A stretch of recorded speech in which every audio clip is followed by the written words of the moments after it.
Hi guys, আসসালামু আলাইকুম। একটা ব্রিজের পাশে রবি শস্য ফল, ভুট্টা গাছ, ভেন্ডি গাছ, এই ধরনের রবি শস্য চাষ করতে হবে। পাশে আবার এই সূর্যমুখী ফুল গাছ, এতে সূর্যমুখী তেল হবে। সূর্যমুখী ফুলের যে একটা বীজ, ওই বীজ দিয়ে তেল হবে।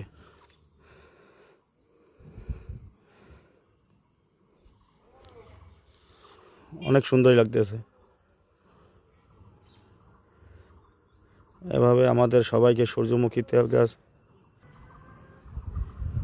সূর্যমুখী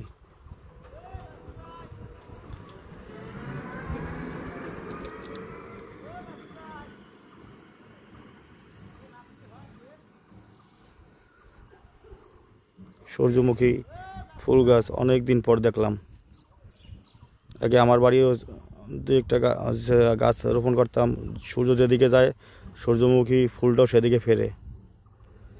তার জন্য নামছে সবাই সূর্যমুখী ফুল গাছ। ঠিক আছে, সবাই ভালো থাকেন। আসসালামু আলাইকুম। ভিডিওটি দেখলে লাইক, কমেন্ট, শেয়ার করবেন। আপনাদের প্রেরণা পেলে আরও ভালো ভালো ভিডিও বানাবো ইনশাআল্লাহ। আসসালামু আলাইকুম।